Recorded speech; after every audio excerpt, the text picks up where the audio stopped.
Bismillah walhamdulillah wassalatu wassalamu ala rasulillah wa ala alihi wa ashabihi wa man tabi'ah bi ihsanin ila yaumil wa ba'd. Ikhwatal iman rahimani wa rahimakumullah.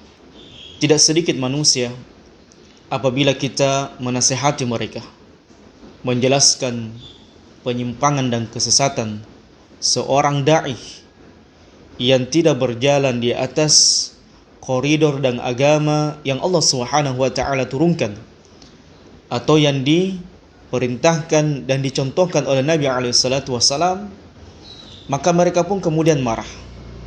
Mereka pun kemudian menghardik, mencaci, memaki, bahkan mengolok-olok orang-orang yang senantiasa menyampaikan sunnah Nabi SAW.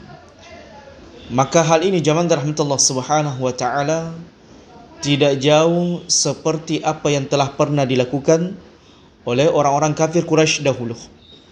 Ketika Nabi SAW mengajak kafir-kafir Quraisy ini, orang kafir Quraisy ini yang berada di Mekah, untuk kembali mentauhidkan Allah Subhanahu wa taala, mengesahkan Allah Subhanahu wa taala, dan memerintahkan mereka untuk meninggalkan berhala-berhala yang disembah selain Allah Subhanahu wa taala, maka cacian makian pun mereka lontarkan kepada Nabi SAW.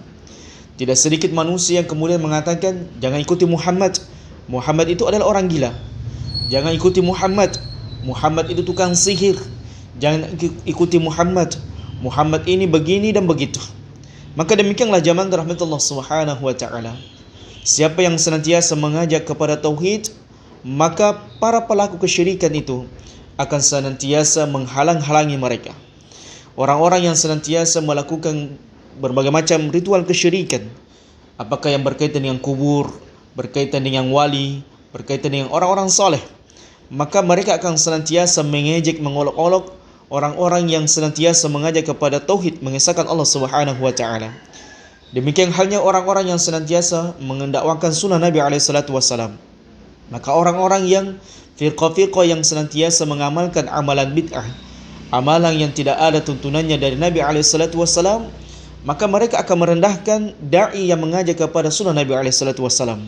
Mereka akan mengolok-olok orang-orang yang senantiasa berjalan di atas sunnah Nabi SAW. Mungkin dengan perkataan mereka, sok suci, sok berilmu, sok alim, sok memegang sunnah, sok di atas benar, wajahnya lebih buram, dan seterusnya. Maka demikianlah zaman rahmatullah subhanahu wa ta'ala, konsekuensi dari mengajak manusia kepada tauhid, mengajak manusia kepada sunnah Nabi SAW, maka orang-orang yang menyimpang itu akan senantiasa menghalangi manusia untuk mengikuti orang-orang yang senantiasa berjalan di atas sunnah Nabi SAW. Maka zaman rahmatullah subhanahu wa ta'ala, tidak sedikit juga mereka mengatakan mereka ini Wahabi, kelompok yang kecil yang datang belakangan, yang kemudian suka membid'ah-bid'ahkan, yang suka mensyirik-syirikkan, yang suka mengatakan semuanya sesat, semuanya kafir, semuanya di dalam neraka. Maka zaman rahmatullah subhanahu wa ta'ala, pemikiran atau statement yang seperti ini sungguh sangat keliru. Sebab ahli sunnah wal jamaah, mereka yang dikenal dengan salafiyun, orang-orang yang mengikuti generasi terdahulu dalam beragama, maka mereka menyampaikan apa yang termaktub dalam Quran maupun sunnah Nabi SAW ala fahmi salafil ummah, tanpa menambah dan mengurangi. Maka kalau dalam Quran menjelaskan tentang amalan seperti itu adalah merupakan kesyirikan, maka salafiyun mendakwakan hal seperti itu. Seperti hanya misalnya Nabi SAW menyebutkan, man amila amalan laysa alaihi amruna fahuwa raddun. Atau Nabi SAW mengatakan, kullu bid'atin dhalalah. Setiap bid'ah, amalan bid'ah itu yang tidak ada tuntunannya dari Nabi SAW, maka tempatnya dalam neraka. Maka mereka pun ngotok untuk membela amalan-amalan mereka. Mereka pun kemudian menghina orang-orang yang menyampaikan sunnah Nabi SAW, menjelaskan amalan-amalan bid'ah mereka, kesesatan amalan-amalan bid'ah mereka. Seperti diantaranya para penganut sufi, orang-orang yang menjalankan ritual amalan sufi yang tidak ada tuntunannya dari Nabi SAW. Begitu pula dengan para sekuler, orang-orang liberal. Begitu pula dengan orang-orang filsafat. Maka ketika kita menjelaskan kesesatan mereka, maka mereka pun mengatakan Salafi Wahabi itu agamanya doktrin. Salafi Wahabi itu agamanya kakuh, agamanya tidak berkembang. Na'udzubillahi min dzalik. Maka ini adalah merupakan diantara bentuk penghinaan terhadap orang yang mendakwakan sunnah Nabi SAW dengan berbagai macam tuduhan, dengan berbagai macam kekejian yang mereka ucapkan. Dan ketahuilah jamaah rahmatullah, kebenaran itu tidak diukur dan dipatok dengan banyaknya orang yang mengikutinya. Sebab di sana ada Nabi SAW yang tidak ada pengikutnya. Sebagaimana Nabi SAW menyebutkan hal tersebut. Ada Nabi SAW yang hanya pengikutnya 1-2 orang. Dan lebih daripada itu. Maka kebenaran tidak dilihat dari banyaknya orang yang mengikutinya. Kebenaran itu tidak dilihat dengan banyaknya orang yang menyukainya. Kebenaran itu tidak diukur dengan da'i-da'i yang tenar yang ada pada diri mereka, pada kelompok mereka.